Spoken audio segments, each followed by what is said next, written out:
नमस्कार सर्वांना, Rupali delicious kitchen मध्ये आपलं स्वागत आहे। आज आपण मस्त असे खमंग मेथीचे धपाटे किंवा थालीपीठ बघणार आहोत। एकदम असे छान लागतात खायला हे।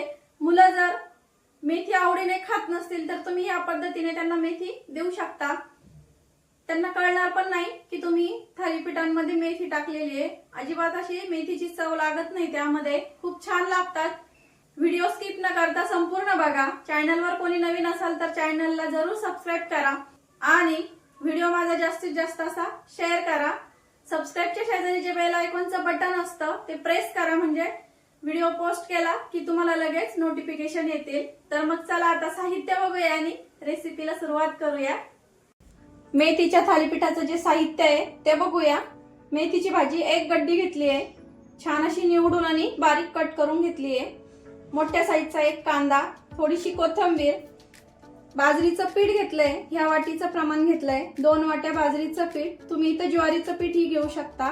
1 वाटी गव्हाचं पीठ, अर्धी वाटी बेसन पीठ, ओवा, धना पावडर, हळद पावडर, चवीपुरता मीठ, वाटणासाठी 7 ते 8 हिरव्या मिरच्या।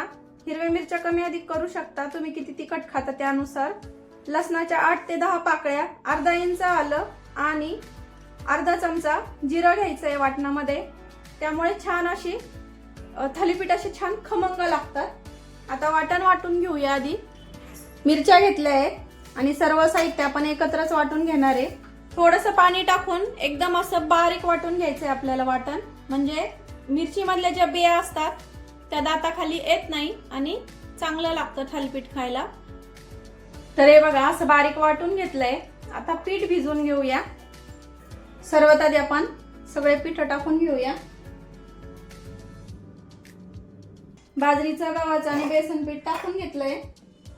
भरपूर अशी मेथी, आता मेथीचं छान अशी मेथी येते सगळीकडं, तर मेथीचे थालीपीठ खूप छान लागतात। तुम्ही एकदा ट्राय करून बघा। असे कोथिंबीर आणि भरपूर असा कांदा, पाव चमचा हळद, अर्धा चमचा धना पावडर, ओवा, अर्धा चमचा, चवीपुरतं मीठ आणि जे वाटून घेतलंय वाटण ते टाकून घ्यायचंय पूर्ण इथं। आता सुके जिन्नस हे सर्व आधी मिक्स करून घ्यायचे आपल्याला, म्हणजे पाणी आपल्याला किती लागेल नंतर त्याचा अंदाज येतो। आता हे छान असं मिक्स करून घेऊया पिठामध्ये, म्हणजे बाकीचे जे मसाले वाटण आहे ते पिठाला आणि भाज्यांना खूप छान लागतं। मीठ पण, त्यामुळे खूप जास्त वेळ नाही भिजत ठेवलं तरी चालतं। तर हे बघा सगळे आपण साहित्य एकदम असं छान मिक्स करून घेतलं इथं। आता थोडं थोडं पाणी करत आपण पीठ भिजून घेऊया। खूप जास्त असं पातळ किंवा खूप जास्त घट्ट आपल्याला गोळा तयार करायचा नाहीये। भाकरीच्या पिठा इतपत आपल्याला, म्हणजे भाकरी करतो ना आपण त्या इतपत आपल्याला हा गोळा तयार करून घ्यायचा आहे, थोडं थोडं पाणी टाकून। तर आपल्याला मुठभर असे तीळ टाकायचे, सांगायचं राहिलंय त्यामुळं। आता छान अशी थंडी आहे त्यामुळं तीळ घ्यायचे, कारण आपण असे नेहमी काय तीळ खात नाही, तर असं थालीपीठांमधनं वेगवेगळ्या भाज्यांमधनं आपल्याला तीळ खाल्ले हिवाळ्यामध्ये तर चांगलं असतं त्यामुळं, आणि थालीपीठाला तीळ तर खूप छान लागतात त्यामुळं। आता छान असा गोळा तयार करून घेते मी इथं। तर हे बघा आपलं पीठ छान असं मळून झालंय। आता 10 मिनिट आपण भिजत ठेवूया आणि मग थालीपीठ करायला घेऊया। तर 10 मिनिट आपण झाकून ठेवूया आणि 10 मिनिटानंतर थालीपीठ करायला घेऊया। थालीपीठ करायला घेतोय आपण आता, तरी तर मी तवा गरम करायला ठेवलाय। पीठ पण आपलं छान भिजलंय, हे बघा 10 मिनिटं झाले। आणि पोळपाटाने एक रुमाल घेतलाय, मधून मधून पाणी लावायला लागतं हाताला, तर पाणी पण घ्यायचं एका वाटीमध्ये। आता एक गोळा घेऊया, तुम्हाला कितपत मोठं किंवा कितपत छोटं हवंय त्यानुसार। थालीपीठ थापायच्या आधी थोडंसं रुमालवरती पाणी टाकायचं, जेणेकरून थालीपीठ तव्यावर सोडताना पटकन निघेल। आता थालीपीठ छान थापून घ्यायचंय पातळ असं, आणि अधून मधून पाण्याचा हात घ्यायचा आहे। खूप जास्त पाणी घेऊ नका, नाहीतर थालीपीठ पातळ होऊ शकतं, पीठ पातळ होऊ शकतं थालीपीठचं, आणि तव्यावरती टाकताना ते सुटत नाही लवकर। मग आता छान असं पातळ थालीपीठ आपण थापून घेऊया। तर हे बघा एवढ्या जाड एवढं जाड मी थालीपीठ ठेवलंय. खूप जास्त पातळ किंवा खूप जास्त जाडसर असं ठेवलं नाही. भाकरीपेक्षा थोडंसं जाडसर ठेवायचं.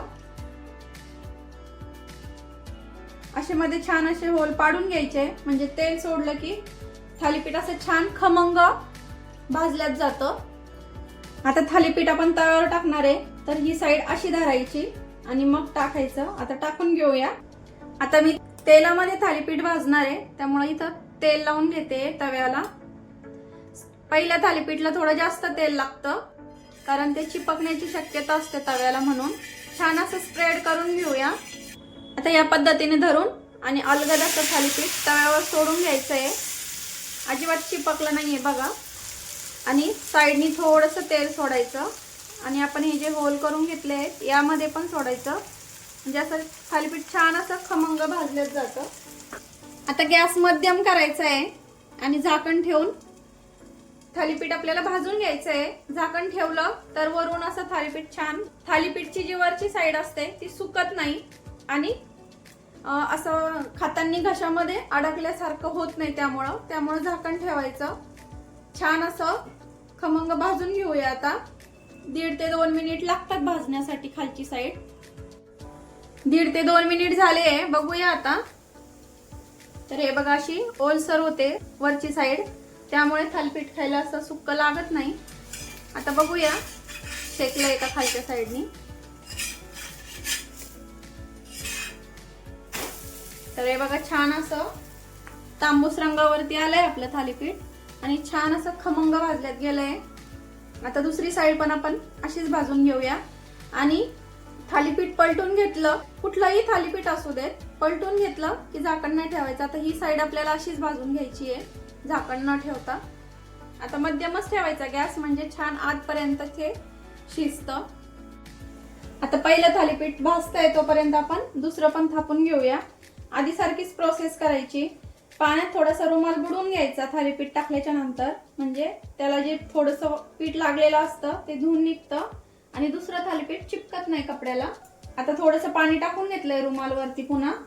आता आधी एवढाच मी गोळा करून घेतलाय इथं तयार.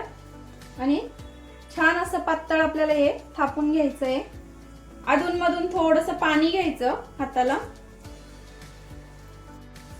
तर हे बघा थालीपीठ झालंय आपलं थापून.